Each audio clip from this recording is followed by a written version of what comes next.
Livro do profeta Jeremias, no capítulo 5.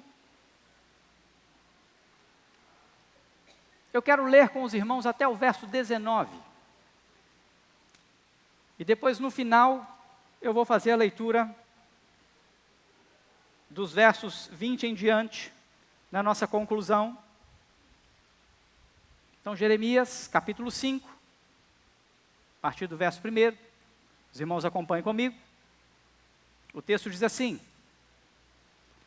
Dai voltas às ruas de Jerusalém, vede agora, procurai saber, buscai pelas suas praças, a ver se achais alguém. Se há um homem que pratique a justiça, ou busque a verdade, e eu lhe perdoarei a ela. Embora digam, tão certo como vive o Senhor, certamente juram falso. Ah, Senhor, não é para a fidelidade que atentam os teus olhos? Tu os feristes e não lhes doeu, consumiste-os e não quiseram receber a disciplina, endureceram o rosto mais do que uma rocha, não quiseram voltar.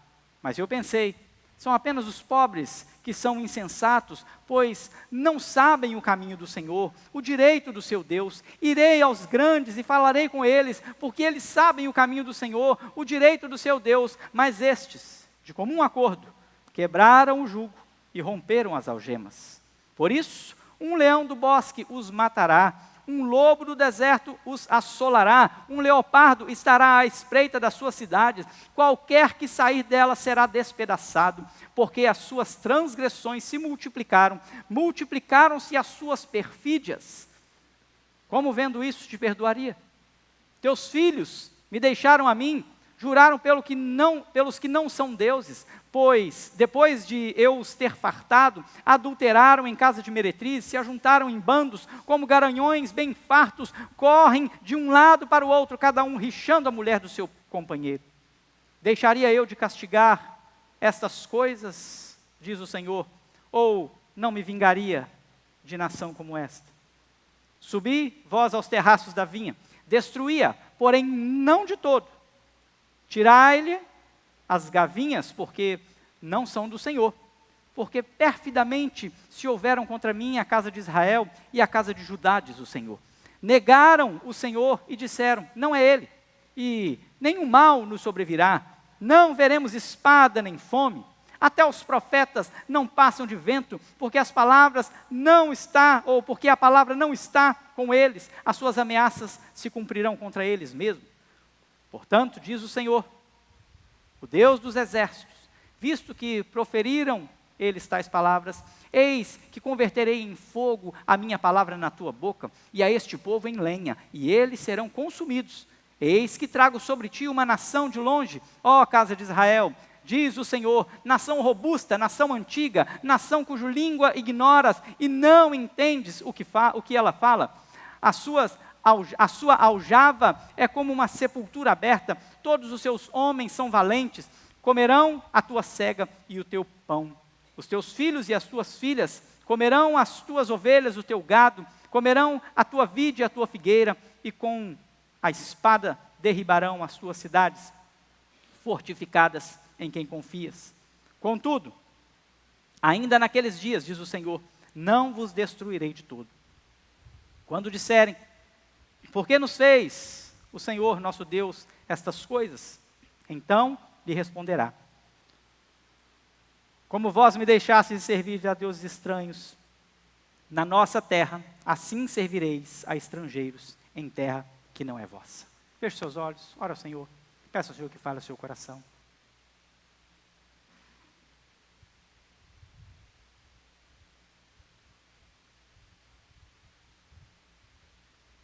Deus, obrigado pela palavra do Senhor. Que esta verdade, Deus, seja plena nas nossas vidas. Como o Senhor tem falado desde o primeiro capítulo deste livro tão precioso.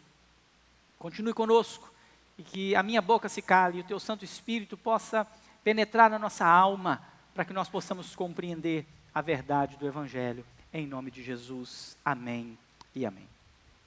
Para você que nos visita, eu quero trazer aqui um breve relato do que nós já vimos anteriormente.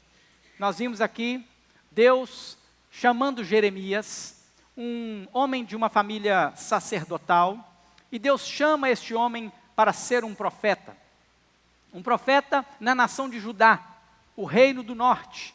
Um profeta que agora profetizaria depois de esta nação ter visto os seus irmãos, o reino do norte, serem cativos, levados cativos. Acho que eu falei reino do norte aqui primeiro, né?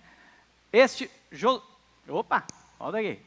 Jeremias, chamado para pregar ao reino do sul, ele olha para os seus irmãos no reino do norte, e estes irmãos já haviam sido levados cativos pela Síria. Nós vimos aqui então, no capítulo 2, o Senhor falando a este povo, mostrando a rebeldia deste povo, a rebelião deste povo. O Senhor chama este povo à regeneração. O Senhor faz uma acusação contra este povo, que este povo estava prostituindo, e uma prostituição onde eles queriam fazer as duas coisas. Eles queriam servir ao Senhor, Deus dos exércitos, mas também queriam servir a outros povos. Jeremias então traz, depois de chamar este povo o arrependimento, no capítulo 3, no capítulo 4, ele vai agora trazer no capítulo 4 o juízo de Deus, um juízo inevitável. Um Deus que necessariamente precisa punir o seu povo, por causa do seu pecado. E o Senhor então manda que Jeremias diga ao povo, grite ao povo como um atalaia, anuncie ao povo, para que o povo então compreenda e possa se arrepender dos seus pecados, possa voltar para o Senhor seu Deus. Mas ainda assim, este povo continua com o coração endurecido. E nós vimos aqui no capítulo 4, no capítulo anterior, que este povo, mesmo recebendo o juízo de Deus, eles não quiseram ouvir a palavra de Deus. Eles continuavam se vestindo como prostitutas, como diz o verso 30 do capítulo 4. Eles continuavam a se vestir para prostituir com os seus inimigos. Porém, o Senhor diz a ele, olha, vocês estão se vestindo para prostituir com quem vem destruir vocês. Eles estavam acostumados com os assírios, com os povos vizinhos, que ainda não estavam contra eles. Então eles continuavam se preparando para prostituir-se com outros deuses, mas aquela nação e aqueles deuses que vinham sobre eles, não vinham para alinhar com eles, ou para fazer alguma média com eles, vinham para destruição. E o Senhor então chama a atenção desse povo, mas o Senhor ainda promete um remanescente. O Senhor ainda promete guardar o seu povo. O Senhor ainda promete levantar atalaias, homens que vão proclamar o Evangelho, para que o povo então se arrependa do seu pecado e possam servir ao Senhor. Chegando agora no capítulo 5, nós temos aqui, talvez você tenha lido este livro, enquanto eu disse para você, olha, leia Jeremias, nós vamos estudar Jeremias. E num primeiro olhar, parece que o capítulo 4, o capítulo 5, até o capítulo 8, parece que Deus está falando a mesma coisa. Parece que Ele está repetindo a mesma coisa, mas não está, irmãos. Existem propósitos em cada palavra, existem propósitos em cada momento, em cada revelação que o Senhor traz aqui para o povo de Judá, para o povo de Jerusalém, o reino do sul. E quando nós começamos aqui no capítulo 5, e eu quero falar nesse capítulo sobre o retrato do fim. No capítulo 4, o Senhor já falou sobre o seu juízo, sobre a sua justiça, aonde Ele enviaria uma nação perversa para destruir aquele povo. A sentença foi dada. O povo não tinha mais para onde correr. Por causa do seu pecado, o Senhor estabeleceu o juízo e a justiça. E isso aconteceria como aconteceu. Nós falamos muito sobre os dias finais, sobre os últimos dias. E este é um livro que fala muito sobre os nossos dias. Talvez um dos profetas que mais fale sobre os nossos dias, sobre a nossa condição, a condição do povo do século 21.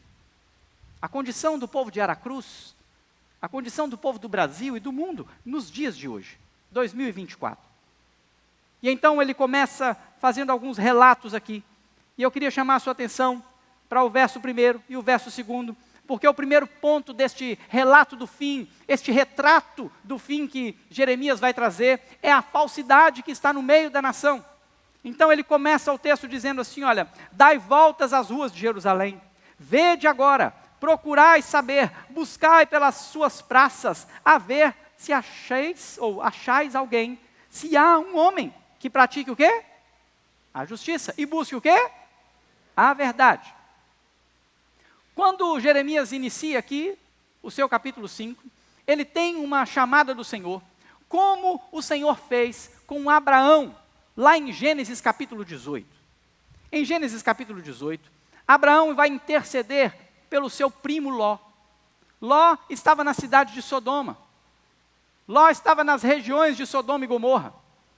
E quando o Senhor diz para Abraão que vai destruir a cidade, Abraão começa a clamar ao Senhor pela vida de Ló, pela vida do seu parente, pela vida da sua parentela que estava ali naquele lugar. E então, sobrinho, né? Muito obrigado pela correção. O sobrinho de Abraão, que estava ali na cidade de Sodoma. Observe, irmãos, que Abraão começa uma luta com Deus. E Abraão começa a dizer: Senhor, se tiver 100 justos, o Senhor deixa de punir aquela cidade? Sim. E ele começa: Senhor, 80 justos. Ah, Senhor, 70 justos, 50 justos. Quando ele baixa dos 50, ele começa assim: Senhor, por favor, não desconsidere aqui o seu servo, mas 40 justos. Oh, Senhor, só mais uma vez, por favor, não me puna, 20 justos. O Senhor: não, tudo bem. E ele para em 10 justos. Lá em Gênesis 18, no capítulo 18, verso 32, ele vai chegar a 10 justos e o Senhor vai dizer assim: olha, se houver naquela cidade 10 justos, eu não destruirei a cidade. A questão é que quando nós olhamos para a história de Ló, a história de Sodoma e Gomorra, nós podemos observar que não foi encontrado 10 justos. Aquela cidade foi destruída. A sentença que o Senhor havia dado, ele cumpriu. Mas o que é interessante quando nós olhamos para a história de Ló, é que o Senhor não destrói a cidade com o justo nela. O Senhor envia os anjos, e os anjos vão até a casa de Ló. E ali os anjos querem molestar, os homens da cidade querem molestar os anjos na casa de Ló. E então o Senhor põe cegueira naquele povo, naqueles homens, e eles ficam ali, não conseguem achar a casa. E ao amanhecer, os anjos dizem: olha, saem, tem mais alguém aí com vocês? Os esposos, os genros, as filhas. E aí Ló vai até os genros e diz assim: olha, o Senhor vai destruir a cidade, vamos embora. Sabe o que os genros falam? Ah, você está de brincadeira com a gente. Você está fazendo chacota com a gente, Ló. Os anjos dizem para Ló assim: olha, corre. Pega sua mulher, pega suas filhas e corre. E a ordem para vocês é: não olhe para trás. Essa expressão é muito forte. Porque quando eles estão saindo, Deus manda destruição sobre Sodoma e Gomorra. E a mulher de Ló, ela faz o quê? Olha para trás. Imediatamente a história conta que aquela mulher virou uma estátua de sal. Olhar para trás, irmãos, não é pela curiosidade de ver o fogo, ou simplesmente para conferir, não, o Senhor destruiu mesmo. Olhar para trás é o desejo daquela mulher, o coração daquela mulher que estava naquela cidade. Quando aquela mulher olha para trás, ela olha com um pesar de ter largado aquela cidade. O seu olhar é de um desejo intenso de ter permanecido. É isso que acontece no coração daquela mulher quando olha para trás. Olhar para trás é olhar para os desejos que ficam para trás. Mas a palavra do Senhor, o apóstolo Paulo vai dizer assim: olha, esquecendo-me das coisas que para trás ficam, avançando para as que diante de mim estão, prossigo para o alvo, para o prêmio da soberana vocação em Cristo Jesus. Quando nós chegamos aqui, nós vemos a mesma expressão, e Deus dizendo assim: olha, olhe pelas ruas, procure pelas ruas, dê uma olhada nas praças, olhe, pesquise, ache, vê se você encontra Jeremias. Porque há uma diferença muito grande, irmãos. Ló estava numa cidade perversa. Quando Deus separa Abraão de Ló, Ló olha para as campinas e ele vislumbra as campinas. E ele vai para as campinas em busca de sombra e água fresca. Mas a palavra do Senhor vai dizer que Ló ia armando as suas tendas até Sodoma. Ló não chegou em Sodoma da noite para o dia. E ele chega numa cidade perversa, uma cidade gentia, uma cidade onde não havia povo de Deus, aonde aquele povo adoravam ídolos e outros deuses. Diferente dos dias de Jeremias. Aqui o Senhor está dizendo para ele assim: olha, ande na cidade de Jerusalém. Vá pelas cidades de Judá. Irmãos, você imagina Deus, o Deus Todo-Poderoso, que criou esse povo, que separou esse povo, que lá em Abraão fez uma promessa: eu vou fazer de ti uma grande nação. E esse povo agora é uma grande nação, uma nação que foi muito poderosa na terra. E este povo agora está de uma maneira que o Senhor, o Criador, diz para Jeremias: vai lá e procura Jeremias. Vai no meio do meu povo e procura se há alguém justo. Vai no meio do meu povo e procura se há alguém que busque a verdade. Nós estamos falando do povo de Deus. Nós estamos falando do povo que Deus separou. E Ele está dizendo: quando eu olho para o meu povo, eu encontro mentira e eu encontro falsidade. A primeira imagem do retrato do fim que eu quero trazer para vocês hoje é a falsidade. E Ele vai dizer o seguinte no verso 2, leia comigo o verso 2, o texto diz: embora digam.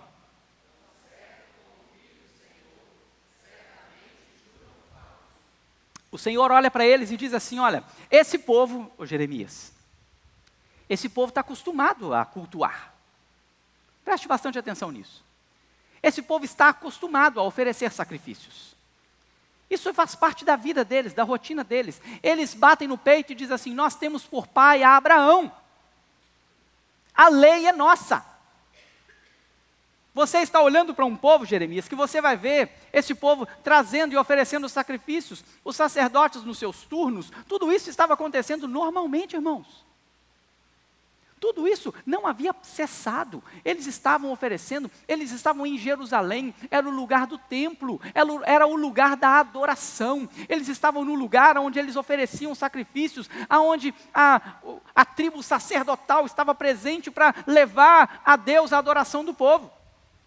Então aquilo acontecia naturalmente. Talvez, se eu e você olhássemos de fora aquele povo, nós íamos dizer assim: olha, esse povo é chique demais, hein? Porque eles adoram a Deus mesmo, olha, eles sacrificam, eles levam ao sacerdote, olha o que os sacerdotes fazem, olha os turnos deles, olha como que isso é bonito. O Senhor está dizendo assim: ô Jeremias, é o seguinte, você vai procurar no meio deles, se você encontra um justo, se você encontra alguém que diga a verdade, sabe por quê? Porque este povo está me honrando apenas com os lábios. Sabe quantas vezes essa expressão aparece na Bíblia, irmãos? Várias vezes. Ela vai aparecer para a gente nos evangelhos, ela vai aparecer em Mateus 15:8, ela vai aparecer em Isaías, capítulo 1, verso 11 a 15, vai aparecer em Isaías, no capítulo 29, no verso 13, vai aparecer em Ezequiel, no capítulo 33, vai aparecer em Amós, vai aparecer em Malaquias, o Senhor dizendo constantemente para o seu povo, em várias épocas diferentes, que o seu povo está honrando o Senhor com os lábios. Mas o seu coração está como, irmãos? Longe do Senhor. Longe do Senhor. Irmãos, quando nós olhamos para o nosso tempo, porque nós estamos no tempo do fim, a falsidade é um retrato do fim. Talvez eu possa dizer que o nosso tempo é o tempo onde isso está acontecendo na sua totalidade máxima, ou no seu ápice, aquilo onde nós podemos olhar para o Brasil, para o mundo, para os Estados Unidos, para a África, para a Europa, para o Japão, para todos os lugares, todos os continentes, e observar que tem muita gente dizendo que é filho de Deus. Muita gente cultuando a sua maneira, muita gente oferecendo os seus cultos, os seus sacrifícios, mas muita gente oferecendo apenas de lábios. Muitas pessoas fazendo sua pública profissão de fé nas igrejas, sendo batizados, mas não conseguem refletir isso no seu compromisso. Muitas pessoas têm tanta preocupação em ser batizado, porque nós temos uma mentalidade ainda encrostada do catolicismo romano, que diz às pessoas que se elas forem batizadas, elas garantem a salvação. Irmãos, só tem uma coisa que pode salvar o homem: pela graça sois, mediante a, isso não vem, é dom de Deus, não de obras para que ninguém se glorie. Mas tem pessoas no cristianismo, nas igrejas evangélicas, fazendo pública profissão de fé, como se isso fosse o caminho da salvação. E elas então passam a honrar a Deus com os lábios. Elas vão aos cultos, elas frequentam as reuniões, mas elas não compreendem aquilo que estão fazendo. Mas Jeremias recebe uma ordem de Deus. E Deus diz para ele assim: Jeremias, vai e procure. Jeremias, vai no meio do meu povo e encontre Jeremias. Corre no meio do meu povo, procure se há alguém que busque a verdade. Alguém que ame a justiça. Agora tome cuidado, Jeremias, porque no meio desse povo as pessoas estão adorando, mas estão adorando apenas com os lábios. Estão oferecendo sacrifícios tolos. Pessoas que não estão me honrando com o seu coração. E então, Jeremias, ele diz ao Senhor, verso 3, olhe comigo, ele diz assim: ah, Senhor, não é para a fidelidade que atenta os teus olhos? Porque Jeremias está olhando para Deus e dizendo assim: Senhor, como assim? O povo é do Senhor, mas o Senhor não pode compactuar com outra coisa. O Senhor, os olhos do Senhor estão sobre a fidelidade. E Jeremias então vai trazer o segundo retrato do tempo do fim, que é a incredulidade. E olha o que ele diz, leia comigo o verso 3, vamos ler todos do início, verso 3 e 4, o texto diz: ah, Senhor, não é para a fidelidade que atentam os teus olhos? Tu os feristes e não...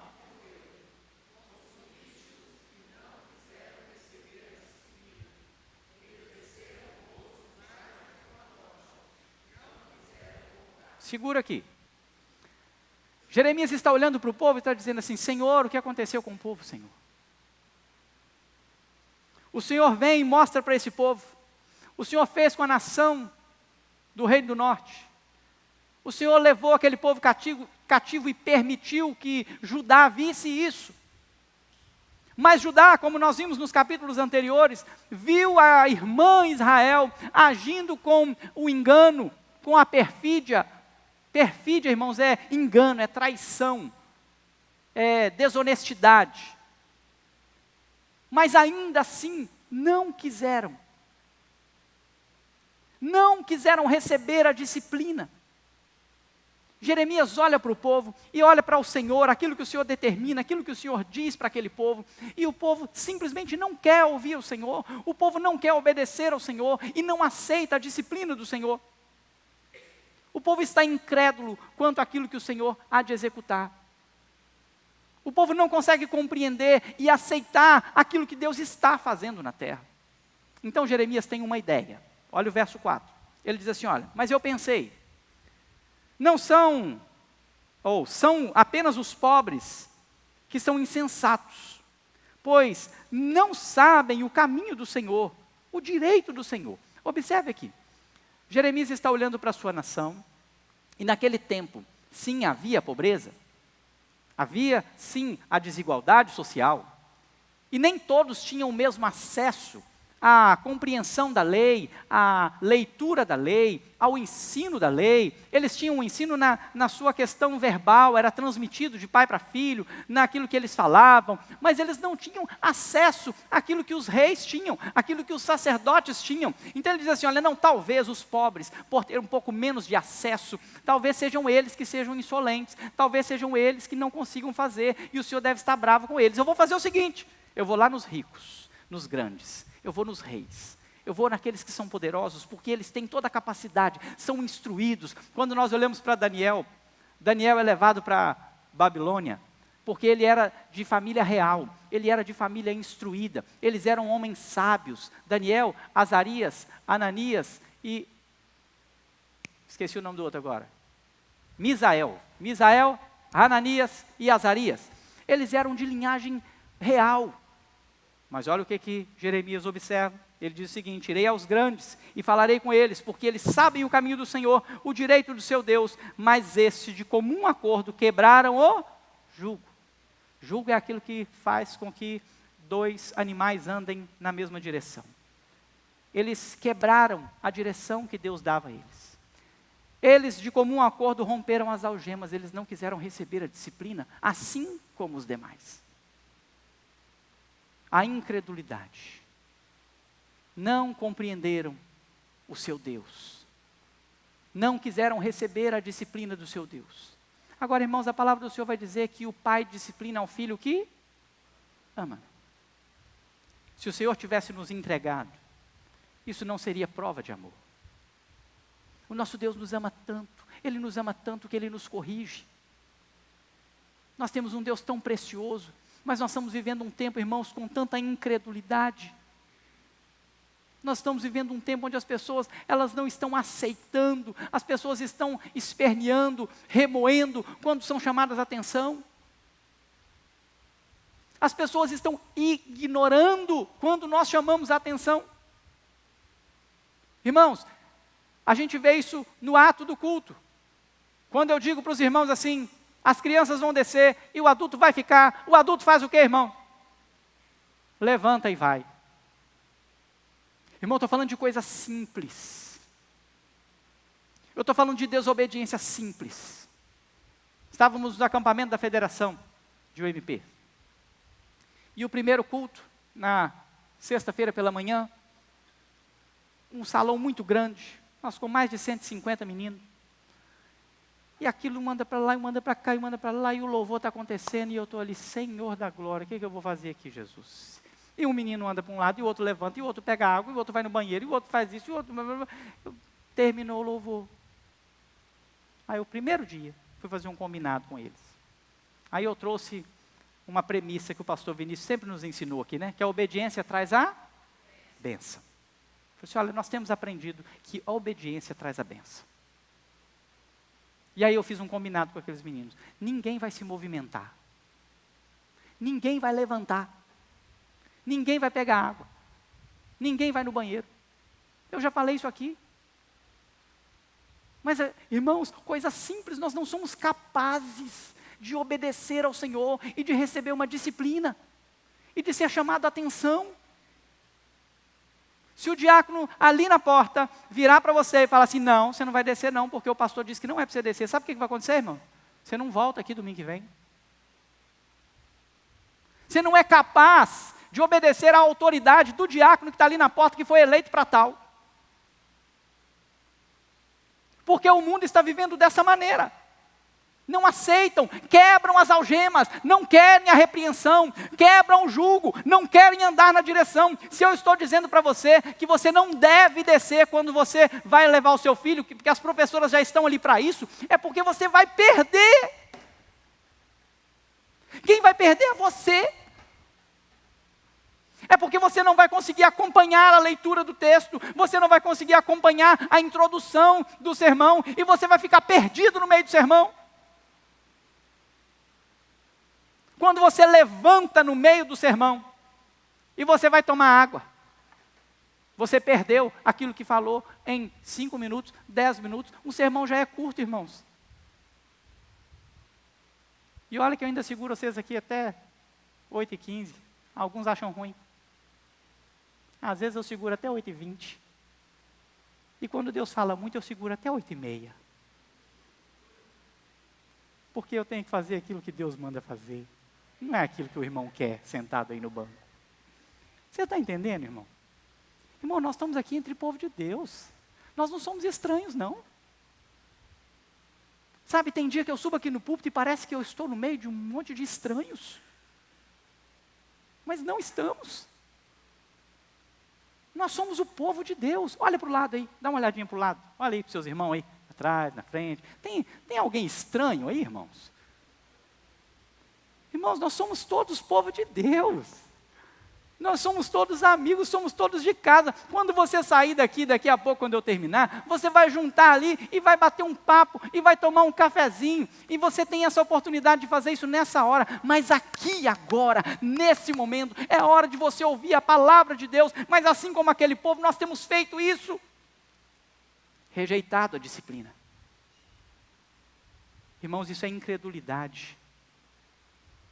Isso é porque as pessoas chegam ao culto público e elas não conseguem compreender que o Senhor está neste lugar, irmãos. Você crê nisso, meu irmão? Irmãos, o Senhor está aqui, meu irmão. Sabe por quê? Porque é a palavra dEle, é a voz dEle. Porque se o Senhor não falar, eu não quero estar aqui. Eu não quero perder meu tempo. Eu posso falar de Jesus em qualquer lugar. Assim como você deve fazer isso. Assim como eu faço. Mas aqui é o lugar, João Calvino diz que o púlpito é o trono de Deus, por meio do qual Ele governa a sua igreja.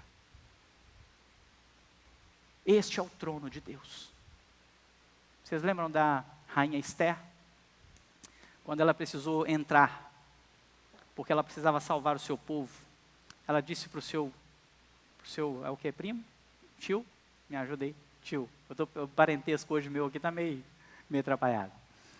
Ela vai dizer assim, olha, se eu entrar e o rei não estender o cetro para mim, o que vai acontecer?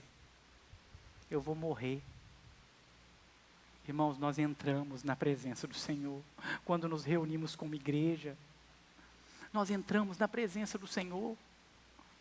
Nós precisamos saber que aqui está o trono de Deus, aonde Ele governa a sua igreja por meio da sua palavra. Nós precisamos ter reverência. Aí você levanta e toma água, depois vai acontecer o quê? Uai, irmãos, é inevitável, você vai querer levantar e vai no banheiro. São 40 minutos. É 1h30, é menos que um filme. Quantas vezes você já parou diante de uma série e maratonou 5, 6, 7 episódios de 1h, 40 minutos, sem se levantar, sem se mover? Quantas vezes? Mas este povo, além de falsidade, vivia debaixo da incredulidade. Mas não é só isso. Este povo, no verso 7, eu vou pular aqui o verso 6, o verso 7, Deus começa a descrever. E Ele diz assim, olha, como vendo isso perdoaria? Como eu poderia perdoar esse povo vendo tudo isso? Um povo falso, um povo incrédulo, que não me respeita, um povo que não reconhece a minha autoridade, um povo que não reconhece a minha disciplina, como eu perdoaria? E Ele vai fazer aqui algumas descrições mais minuciosas deste povo, e Ele diz assim, olha, os teus filhos me deixam a mim, juram pelos que não são deuses, depois de eu os ter fartado, depois do Senhor ter feito maravilhas por eles, eles estão deixando o Senhor e jurando por outros deuses que não são deuses. E Ele começa a dizer sobre esse povo assim, olha, adulteraram e em casa de meretrizes se ajuntaram em bando, como garanhões bem fartos, correm de um lado para o outro, cada um rixando a mulher do seu companheiro. Deixaria eu de castigar estas coisas? Diz o Senhor. Eu não me vingaria de nação como essa. O Senhor não tolera o engano, o Senhor não tolera a falsidade, o Senhor não tolera a incredulidade. E aí nós temos uma palavrinha no verso 6. Olha aí comigo, acompanhe na sua Bíblia, ele diz assim, por isso. Você já viu pessoas perguntando assim, por que Deus permite uma catástrofe? Que Deus é esse? Por que Deus deixou que a barragem lá não sei de onde rompesse e matasse não sei quantas pessoas? Por que Deus deixou que o terrorista entrasse lá nas Torres Gêmeas há tanto tempo atrás e derrubasse aquele prédio com tantas pessoas dentro? Por quê? Por quê? Que Deus é esse? Deus responde para a gente, é por isso. É porque o meu povo tem andado debaixo de falsidade, de mentira. O meu povo é incrédulo. O meu povo não reconhece a minha presença. O meu povo não me respeita quando eu abro a minha boca para falar. É por isso que um leão do bosque os matará. É por isso que um lobo, verso 6, do deserto os assolará. Um leopardo estará à espreita das suas cidades. Qualquer que sair dela será despedaçado. Porque as suas transgressões se multiplicaram. Multiplicaram-se as suas perfídias, as suas traições. Multiplicaram a sua deslealdade. Irmãos, nós precisamos olhar para a humanidade. e saber que o que a humanidade está vivendo é fruto e reflexo da idolatria e daquilo que elas fazem contra o próprio Deus. Irmãos, e nós temos um Deus que não pode deixar de punir. Nós temos um Deus que não pode olhar para essas coisas e fechar os olhos. Você sabe por quê? Porque nós cantamos aqui, o nosso Deus é santo. Santidade é pureza. O nosso Deus não tem como se contaminar com essas coisas. Ele não pode se contaminar com essas coisas. Mas vocês lembram, no capítulo anterior, você que não estava aqui na semana passada, este povo viveu no meio de sacerdotes, de homens que pregavam a paz quando não há paz. Eles não conseguiam levar a verdade para o povo. Mas Jesus disse: conhecereis a verdade, e a verdade vos libertará. Não há outra maneira de ser liberto, senão ouvindo a verdade. E Deus então diz para esse povo: é por isso. Irmãos, nós vamos ver coisas terríveis no nosso tempo. Não se assuste. Nós vamos ver coisas terríveis, porque a falsidade está no meio das igrejas.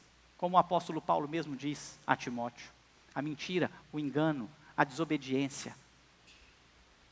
Paulo vai dizer para Timóteo: nos últimos dias os homens serão avarentos, egoístas, gananciosos, desobedientes aos pais, caluniadores, maldizentes.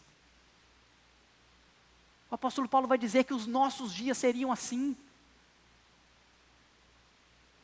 As pessoas não querem mais prestar culto a Deus, elas querem prestar cultos a si mesmas. Elas saem da igreja questionando se o culto foi bom ou não. Irmãos, vocês acham justo diante de Deus o diácono ter que vir aqui à frente? Porque nós temos recebido reclamações e reclamações e reclamações por causa do ar-condicionado, irmãos. Vocês acham justo? Há poucos dias eu mostrei aqui um pastor amigo meu, na Angola, pastor Tony Gula, reunindo com centenas de mulheres, crianças, assentados em tijolos, debaixo de árvores, um calor de 40 graus, irmão. E lá é costume dos pastores, dos líderes, usar terno, em 40 graus. E nós não temos a capacidade, irmãos, de assentar por 1h30, ainda que o ar-condicionado não esteja atendendo a sua necessidade como você gostaria. Nós não fazemos isso por causa do ar-condicionado, a gente não faz isso por causa do louvor que está aqui, se é o músico A ou o músico B, nós não viemos nesse lugar, se é o pastor Ederson que vai pregar, se é o presbítero Felipe, se é o Iago, se é o pastor convidado, se é o presbítero Cornélio, não é isso. Nós nos reunimos para adorar ao Senhor, Rei dos Reis, o Deus Todo-Poderoso, é por isso que nós viemos aqui, irmãos. É isso que nós fazemos, independente se tem luz, independente se não tem luz. Vocês lembram quando o padrão pegou fogo? A gente só saiu porque a fumaça entrou ali, irmãos. Nós preservamos aqui a vida dos irmãos. A gente não queria correr o risco daquele fogo entrar para cá. Mas enquanto a fumaça não entrou ali, a gente estava aqui cultuando o Senhor. Nós já fizemos aqui alguns cultos no escuro. Vocês lembram disso? Pregações, sermões inteiros, louvor e palavra. Nós não dependemos disso. O castigo que vem porque o povo é falso. O castigo vem porque o povo é incrédulo. Terceiro lugar, o castigo vem porque o povo gosta de ser enganado. Verso 11 ao verso 13, o texto diz assim, olha: porque perfidamente se houveram contra mim a casa de Israel e a casa de Judá, diz o Senhor. Negaram o Senhor e disseram, o que eles disseram, irmãos? Não é Ele, e nenhum mal nos sobrevirá. Não veremos a espada nem fome. O povo está dizendo assim, não vai dar nada não. Há uns 10 anos atrás, começou a surgir essa frase assim, olha, dá nada não, se der, é pouca coisa. Sabe por que as pessoas começaram a usar essa frase? Porque elas queriam fazer algo errado, e elas estavam dizendo assim, vão fazer, não dá nada não. Se der, é pouca coisa. Que pouca coisa? Não há impunidade. Não há castigo. Não há juízo. As pessoas fazem o que querem, e realmente não dá nada não. Aos olhos delas, irmãos. E este povo estava olhando para o Senhor, e eles estavam negando o Senhor, eles estavam com um coração traidor, desleal, e enganando a si mesmo. E eles estão falando no verso 13 a respeito dos profetas, os verdadeiros profetas, porque eles dizem assim, olha, até os profetas não passam de vento, eles não querem acreditar nas palavras dos profetas, eles não estão querendo ouvir o que Jeremias está dizendo, e eles começam a dizer assim, aquilo que o profeta está falando vai contra ele mesmo. É como se você estivesse saindo daqui e falasse assim, o pastor que segure lá aquela mensagem lá, ó, que caia tudo sobre ele. Era isso que o povo estava fazendo. O auto-engano, irmãos. As pessoas estão sendo enganadas, porque elas não estão vendo, porque nesse tempo você não está conseguindo enxergar que o nosso Deus é um Deus justo, que há de punir os homens. Mas preste atenção, a nova aliança, ela vem com um formato diferente. Porque desde que Jesus veio, morreu, ressuscitou, subiu aos céus e nos disse, nos prometeu que voltaria para nos buscar, nós já entramos no tempo do fim. Este já é o tempo do fim. O castigo para esta geração é o castigo final. Nós colhemos frutos, irmãos, de mentira? Sim ou não? Se a pessoa é mentirosa, ela colhe fruto de mentira. Se ela é enganadora, ela colhe fruto de engano. Se ela é bajuladora, ela colhe fruto de bajulação. Isso vai acontecer aqui. Mas nós estamos vivendo nesse tempo que não está acontecendo mais nada. E a pessoa é mentirosa, e ela continua na mentira. Ela é bajuladora, continua na bajulação. Ela rouba, e ela continua roubando. E não há quem tome iniciativas, e a sociedade e o governo não conseguem mais controlar isso. E eu digo o seguinte, que nós ainda estamos debaixo da poderosa mão de Deus. O Senhor ainda tem governado, porque Ele governa, Ele é o Senhor. Ele ainda não tirou a mão. Por isso a sociedade ainda não foi por água abaixo, na sua totalidade. Mas as pessoas estão vivendo dizendo assim, que nada, se eu for na igreja, se eu não for, isso dá nada não. Até gosto do sermão, o sermão é bom, não, o pastor bate na gente, né? Não quero bater em ninguém não, irmãos. O pastor tem vara, mas ele também tem cajado, né? O pastor bate, mas também tem que acariciar, tem que tirar carrapicho, tem que fazer um monte de coisa, tem que ter um monte de cuidado, né? Eu não fico feliz de saber que eu estou batendo, não quero isso não, misericórdia. A palavra do Senhor, ela é por si só, não estou fazendo nada. Se você apanhou com aquilo que Deus falou, é com você e Deus. Mas nós precisamos observar que as pessoas não estão compreendendo isso. Se eu pecar, ninguém está sabendo, ninguém faz nada, não dá nada não. As pessoas não estão compreendendo que os olhos do Senhor estão em todo lugar, contemplando os bons e os maus. Os olhos do Senhor estão em todo lugar. Aí o Senhor vai e lança uma sentença a estes homens que se auto-enganam. E ele diz então no verso 14, ele diz assim, olha, portanto, assim diz o Senhor dos Exércitos, visto que proferiram eles tais palavras, eis que converterei em fogo as minhas palavras na tua boca, Jeremias. Irmão, se o Senhor converter em fogo as palavras da minha boca aqui nessa noite, sai de baixo. Pode correr. Porque ele fala que transformará as palavras da boca de Jeremias em fogo e o povo em lenha.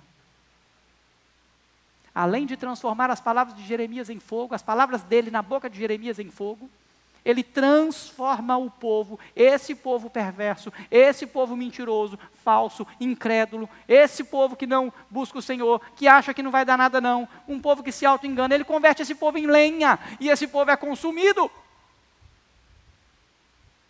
Nós precisamos, irmãos, observar isso. Nós estamos diante de um Deus todo-poderoso. Nós estamos diante de um Deus que governa e um Deus que não pode deixar de punir o pecado. Ele não pode, porque Ele é santo. E Ele continua dizendo o seguinte, verso 15. Eis que trago sobre ti uma nação de longe, ó casa de Israel. Diz o Senhor, nação robusta, nação antiga, nação cuja língua ignoras, e não entendes o que ela fala.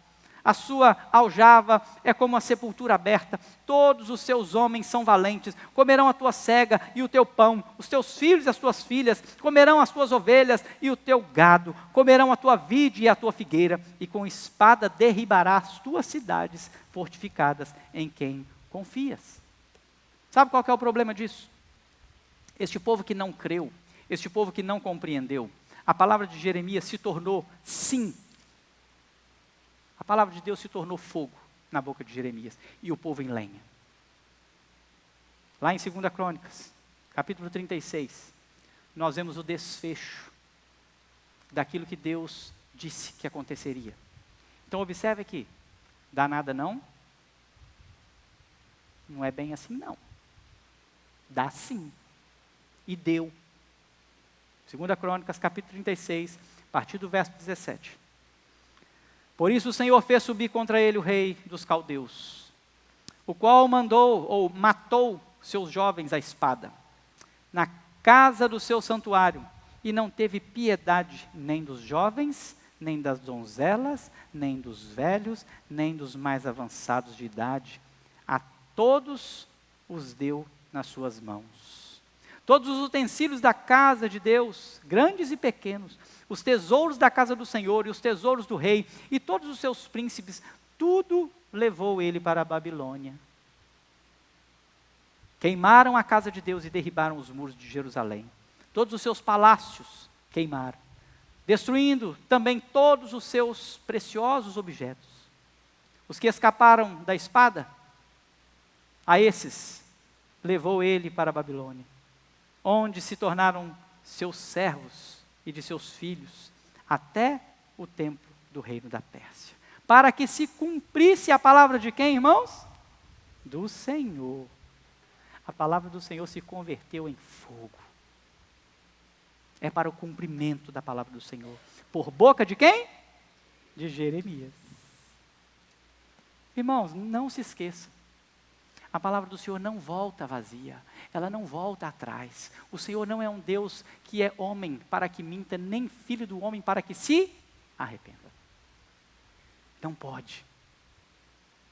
Deus tem sentença contra a impiedade. Deus tem sentença contra a malignidade. Nós precisamos observar isso. E eu quero fazer uma leitura antes do nosso último ponto. Já estou caminhando para o final, do verso 19 em diante, que diz assim, olha: quando disseram, por que nos fez o Senhor Deus todas essas coisas? Então lhes responderá. Preste atenção nisso. E haverá um tempo em que as pessoas vão começar, por que Deus está permitindo isso? Por que esse Deus faz isso? Por que esse Deus não ama ninguém? Esse Deus não é Deus de amor coisa nenhuma? Por quê? E as pessoas começam a perguntar. E ele então vai responder. Porque ele lhes responderá. Como vós me deixastes e servistes a deuses estranhos na vossa terra, assim servireis a estrangeiros em terra que não é vossa. Irmãos, quando o Senhor Jesus voltar, você que não o serviu nesta terra, o servirá, ou deixará de servir e servirá a Satanás no inferno. Queimará com o diabo e seus anjos. Se você não é capaz de servi-lo aqui, na sua terra, no lugar onde Ele está com você, no lugar onde Ele prometeu presença, no lugar onde Ele diz, eis que estarei convosco todos os dias até a consumação do século. Se você não é capaz de servi-lo aqui, o seu fim é no inferno. Não tem outro lugar. É na casa de servidão. Anunciai, verso 20, olha isso, mais uma vez ele chama o atalaia. Anunciai isso à casa de Jacó, fazei ouvir em Judá, dizendo, ouve agora isso, ó povo insensato e sem entendimento, que tendes olhos e não vedes, tendes ouvidos e não ouves. Não temereis a mim, diz o Senhor, não temereis diante de mim, que pus a areia para limite do mar, limite perpétuo que ele não pode, que ele não transpassará, Ainda que se levantem as suas ondas, não prevalecerão. Ainda que bramem, não o transpassarão. Mas este povo é de coração rebelde e contumaz. Rebelaram-se e foram-se. Não dizem a eles mesmos: temamos agora ao Senhor nosso Deus, que nos dá a seu tempo a chuva, a primeira e a última, que nos conserva as semanas determinadas da cega. O povo não disse isso. Eles não buscaram o Senhor. Verso 25: as vossas iniquidades desviam estas coisas, e os vossos pecados afastam de vós o bem. Porque entre o meu povo se acham perversos, cada um espiando como espreita o passarinheiro com eles. Dispõem armadilhas e prendem os homens como a gaiola cheia de pássaros. São as suas casas cheias de fraude. Por isso, se tornaram poderosos e enriqueceram, engordaram, tornando-se nécios e ultrapassaram até os feitos dos malignos.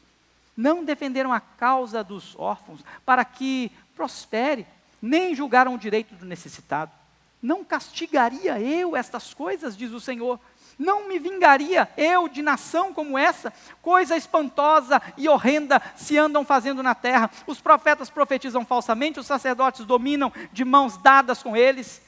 E é o que deseja o meu povo. Olha isso. É o desejo do povo que seja assim. O povo está buscando que as coisas sejam assim. Porém, olha a pergunta final: que farei quando essas coisas chegarem ao seu fim? E eu quero então entrar na última lição desse texto, para nós encerrarmos.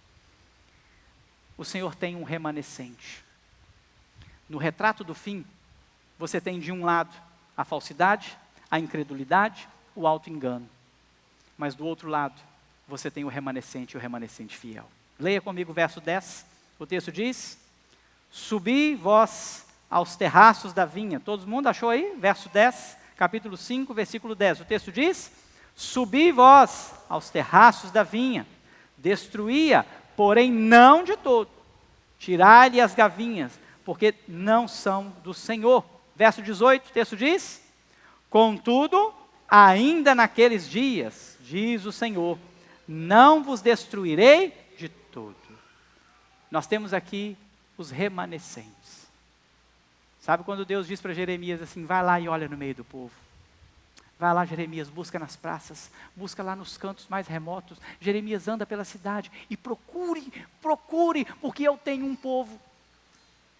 Eu tenho um povo que eu separei, eu tenho um povo que eu guardei, eu tenho um povo protegido, eu tenho um povo que me serve de todo o coração, mesmo no meio dessa perversidade, porque entre o meu povo, como diz o verso 26, se acham pessoas perversas. As pessoas perversas estão escondendo o meu povo. Porque diz que o perverso faz barulho demais, né? É muito barulho. O Senhor tem o remanescente fiel, irmãos. O Senhor tem o povo dele, amém? Você crê nisso, meu irmão? Você precisa crer nisso. A minha pergunta para você é: de que lado você está? O que você precisa fazer aqui hoje é fazer uma reflexão. Você está do lado da falsidade, da incredulidade, do auto-engano? Ou você é aquele que faz parte do remanescente fiel? Ou você é aquele que, como nós lemos aqui no Salmo 12, nós iniciamos esse culto com o Salmo 12, onde o salmista Davi, ele vai dizer assim: olha, Senhor, a boca desse povo está cheia de falsidade. A boca desse povo está cheia de mentira. Mas nós temos o Senhor, a palavra do Senhor é como ouro, a palavra do Senhor é como a prata, a palavra do Senhor, ela é valiosa, e o Senhor é aquele que nos salva. Existe um remanescente fiel. E eu quero levar você a Romanos capítulo 11. Já o apóstolo Paulo escrevendo para a gente. E ele vai dizer assim a partir do verso 1 até o verso 6. Ele diz o seguinte: pergunto, pois, terá Deus porventura rejeitado o seu povo? Quando nós olhamos para essa pergunta de Paulo, nós precisamos olhar, irmãos, para o povo de Judá. Era povo de Deus. Quero tornar a lembrá-lo que, diferente de Sodoma e Gomorra, Jerusalém era a cidade de Deus. Jerusalém, Judá, era o povo de Deus, que Deus havia escolhido para manter uma linhagem aonde Jesus Cristo viria daquele povo, para salvar os homens dos seus pecados. O apóstolo Paulo então olha para a situação dos gentios, ele olha para a situação dos judeus, e ele diz: porventura o Senhor abandonou então o seu povo? E ele vai dizer o seguinte: de modo nenhum, porque eu também sou israelita, da descendência de Abraão, da tribo de Benjamim. Deus não rejeitou o seu povo, a quem de antemão conheceu. Ou não sabeis o que a Escritura refere a respeito de Elias, como insta perante Deus contra Israel, dizendo: Senhor, mataram os teus profetas, arrasaram os teus altares, e só eu fiquei, e procuram tirar minha vida. Que lhes disse, porém, a resposta divina. Elias vira para o Senhor, irmãos, e fala assim: Senhor, não sobrou ninguém aos olhos dele. Aos olhos de Elias, ele não tinha visto ninguém. Ele falou assim: matar todo mundo. Acabou com todo mundo, sobrou ninguém, e agora estão vindo atrás de mim, Senhor. Estão querendo me matar também. E aí o texto vai dizer o seguinte, a resposta divina vem no verso 4. Reservei para mim 7.000 homens que não dobraram os joelhos diante de Baal. Deus diz para Jeremias, Paulo vai dizer aqui, né, a palavra para Elias: olha, cuidado, Elias, não pense assim não. Calma aí, Elias. Eu reservei, tem um povo guardado, tem um povo escondido, tem 7.000 que não dobraram os joelhos a Baal. Irmãos, Elias estava no meio do povo de Deus. Eles estavam adorando Baal no meio do povo de Deus. Profetas do meio do povo de Deus estavam agora adorando Baal. Mas Deus diz assim: eu preservei, eu tenho preservado. Tem 7.000 que não dobraram os joelhos a Baal. E ele vai continuar dizendo o seguinte: assim pois também agora, no tempo de hoje, sobrevive um remanescente segundo a lei ou a eleição da graça. E se é pela graça, já não é pelas obras. Do contrário, a graça já não é graça. O apóstolo Paulo está dizendo assim, para mim e para você, ainda hoje, ainda agora, há um remanescente. Porque nós somos chamados pela eleição da graça. Nós somos chamados pela fé salvadora. A graça que nos deu a condição de sermos salvos mediante a fé, que é um dom de Deus.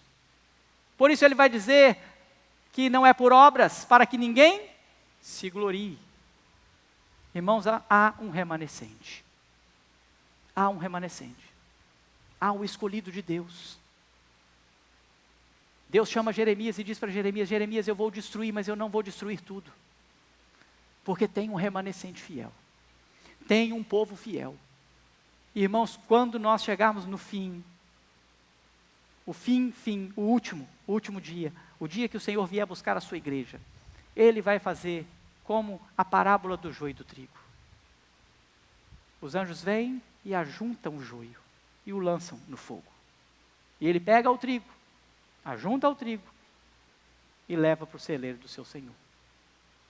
A minha pergunta para você é: em que lado você está, meu irmão? O retrato do fim está posto. Jeremias nos mostra isso. Como você tem andado? Nós precisamos desafiar-nos todos os dias. Você precisa, como Pedro disse na sua segunda carta, capítulo 1, verso 10, ele diz assim: olha, procurai diligentemente confirmar, dia após dia, a sua vocação e eleição, para que não tropece em tempo algum. Guarde essas palavras de Pedro. Guarde as palavras de Paulo. Há um remanescente fiel, irmãos. Há um povo de Deus escolhido, amém? Não podemos viver na falsidade, não podemos viver na incredulidade, não podemos viver no auto-engano. Abandona isso. O Senhor nos chama hoje.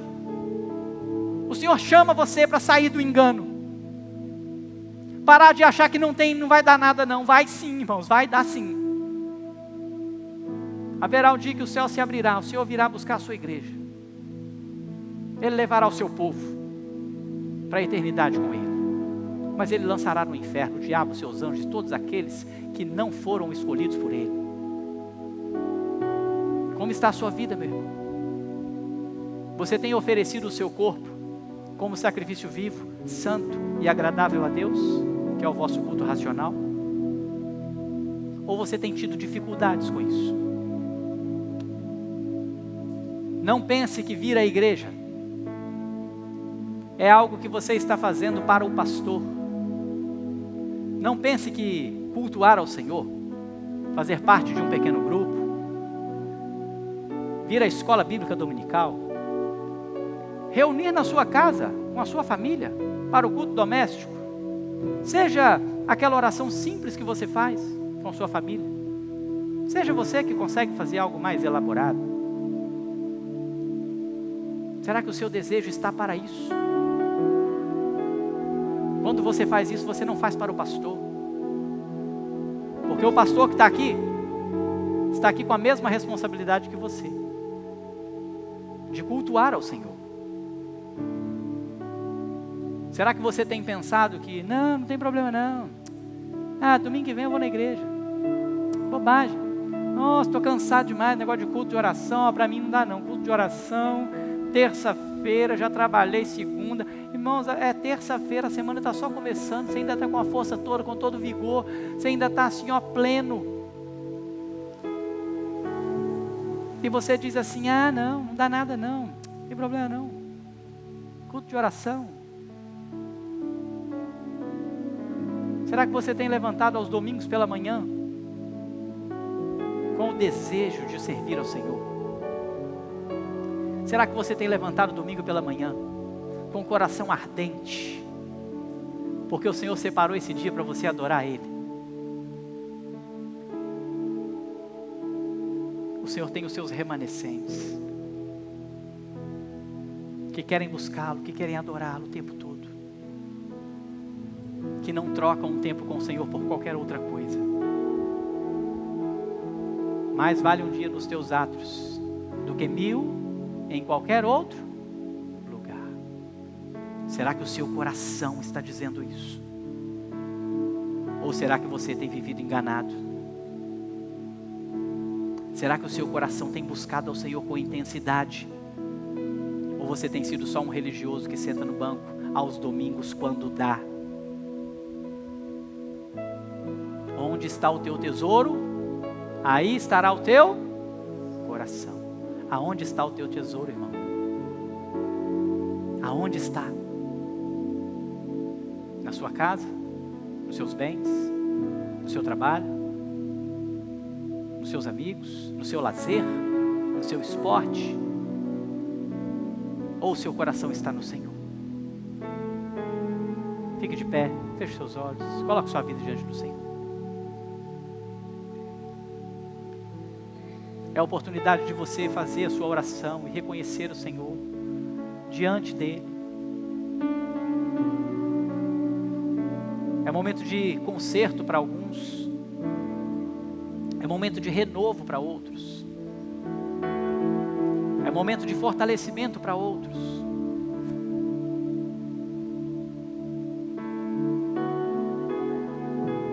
Ore diante de Deus e fala: Senhor, me livra da incredulidade, me livra da falsidade. Eu não quero prestar culto falso ao Senhor, Deus. Eu quero prestar um culto racional, o meu corpo como sacrifício vivo, santo e agradável ao Senhor. Eu quero crer que eu sou parte do remanescente. Eu quero andar contigo. Peça ao Senhor que arrebate o seu coração, irmão, para que você não seja aquele crente que adora o Senhor apenas com os lábios. O Senhor quer o seu coração. O Senhor quer que você levante domingo pela manhã com prazer, para que você diga a Ele: Senhor, obrigado, porque hoje o Senhor me deu o privilégio de ter um dia que eu vou buscar o Senhor. Porque na segunda-feira você está cheio de atividades, na terça, na quarta, na quinta, na sexta, no sábado. apesar de termos que, como cristãos, buscar o Senhor todos os dias. Você tem uma luta durante a semana e chega no final de semana, chega no domingo, o dia do Senhor, você tem um privilégio, você tem uma oportunidade, você tem a graça de Deus sobre a sua vida para você devotar a Ele o seu culto. Para você dar ao Senhor aquilo que lhe é devido, irmão. Mas isso tem que vir do coração. Não pode ser de lábios. Não pode ser de palavras. Não pode ser como uma lista de chamada. A gente não faz lista de chamada para ver se você veio, se você não veio. Se você cultuou, se você não cultuou. Isso é um compromisso seu com Deus. Se apresenta diante do Senhor e ofereça o seu corpo. Deus, obrigado, Deus, pela sua palavra. Obrigado pelo seu amor, sua bondade que tem nos cercado. Obrigado porque o Senhor tem nos atraído, Deus, e o Senhor tem um remanescente fiel. Nós pedimos ao Senhor, como nós vimos aqui no capítulo 12 de Salmos, nos Salmos, onde o salmista vai dizer: socorre no Senhor, socorro, Senhor. Socorro, porque os homens são fraudulentos, eles são maus, a boca deles está cheia de mentiras, cheia de maldade. Socorre-nos, Deus. Nós clamamos ao Senhor por socorro, para que o Senhor venha, Deus, sobre a sua igreja, trazendo um coração quebrantado e contrito, trazendo à sua igreja um coração compromissado com o Senhor e com a sua obra. Traz ao nosso coração, Deus, arrebata-nos, para que nós não venhamos ser pessoas que adoram o Senhor apenas com os lábios,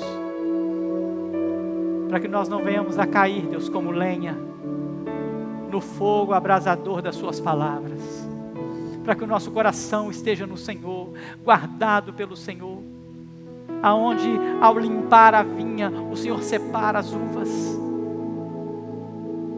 e assim o Senhor nos separa.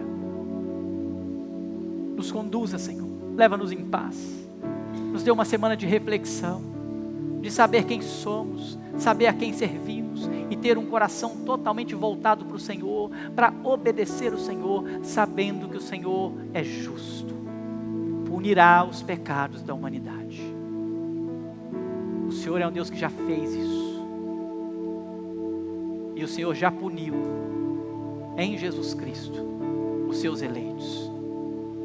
O Senhor agradou moê-lo, fazendo-o enfermar, para que o seu povo pudesse morar eternamente com o Senhor, ser justificado e santificado. Que o Senhor nos conduza numa semana poderosa, guardados pela verdade do Senhor, para que possamos andar em retidão e santidade diante do Senhor. É a oração que nós te fazemos em nome de Jesus. Amém.